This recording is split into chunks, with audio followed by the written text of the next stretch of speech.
ಪ್ರಿಯ ಬಂಧುಗಳೇ, ಎಲ್ಲರಿಗೂ ನಮಸ್ಕಾರ.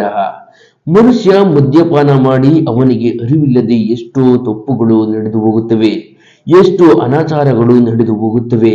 ಈಗ ಕುಡಿತದಿಂದ ಕರ್ನಾಟಕದಲ್ಲಿ ಹಾಗೂ ತಮಿಳುನಾಡಿನಲ್ಲಿ ಮದ್ಯಪಾನ ಮಾಡಿದ ಕುಟುಂಬದವರ ಯಜಮಾನ ಅವರ ಕುಟುಂಬವನ್ನು ಬೀದಿಗೆ ಬರುವಂತೆ ಮಾಡಿಬಿಟ್ಟಿದೆ. ಈ ಮದ್ಯಪಾನ ಅಷ್ಟಕ್ಕೂ ಈ ಮದ್ಯಪಾನದಿಂದ ಆಗಿರುವ ಅನಾಹುತ ಏನು ಅನ್ನುತ್ತೀರಾ? ಕರ್ನಾಟಕದಲ್ಲಿ ಹೀರೋ ಆಗಿ ಮಿಂಚಿದ ನಟ ದರ್ಶನ್ ಈಗ ಪೊಲೀಸರ ಅತಿಥಿಯಾಗಿದ್ದಾರೆ. ಇದಕ್ಕೆ ಕಾರಣ ಪವಿತ್ರ ಗೌಡ ಅವರಿಗೆ ಕೆಟ್ಟದಾಗಿ ಮೆಸೇಜ್ ಮಾಡಿದ ಕಾರಣಕ್ಕಾಗಿ ದರ್ಶನ್ ಅವರ ಗ್ಯಾಂಗ್ ರೇಣುಕಾ ಸ್ವಾಮಿಯನ್ನ ಚಿತ್ರಹಿಂಸೆ ಕೊಟ್ಟು ಅವನ ಪ್ರಾಣವನ್ನ ತೆಗೆದು ಬಿಟ್ಟರು.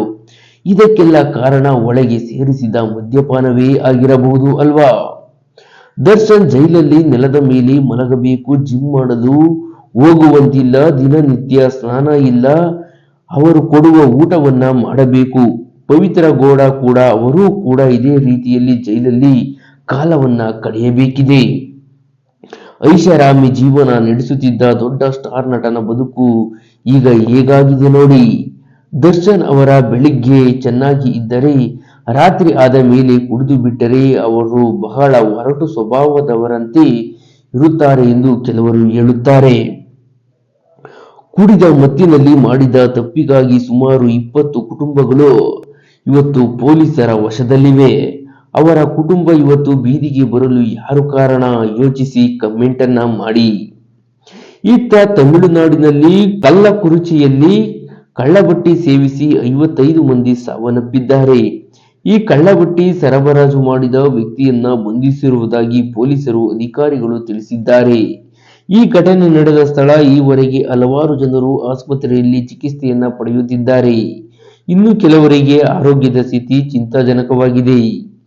ಜನರ ಸಾವು ವಿಷಯುಕ್ತ ಅಕ್ರಮ ಮದ್ಯದಿಂದ ಜನರು ಸಾವನ್ನಪ್ಪಿದ್ದಾರೆ ಎಂದು ಹೇಳಲಾಗುತ್ತಿದೆ.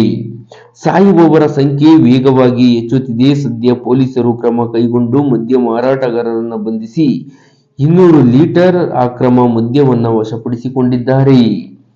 ಮದ್ಯಪಾನವನ್ನು ಸೇವಿಸಿದ ಕೆಲವೇ ಕ್ಷಣಗಳಲ್ಲಿ ಎಲ್ಲರೂ ವಾಂತಿ, ಹೊಟ್ಟೆ ನೋವು ಕಾಣಿಸಿಕೊಂಡು ಪ್ರಜ್ಞಾಹೀನರಾದರು ಎಂದು ಮೃತರ ಸಂಬಂಧಿಕರು ಹೇಳುತ್ತಾರೆ.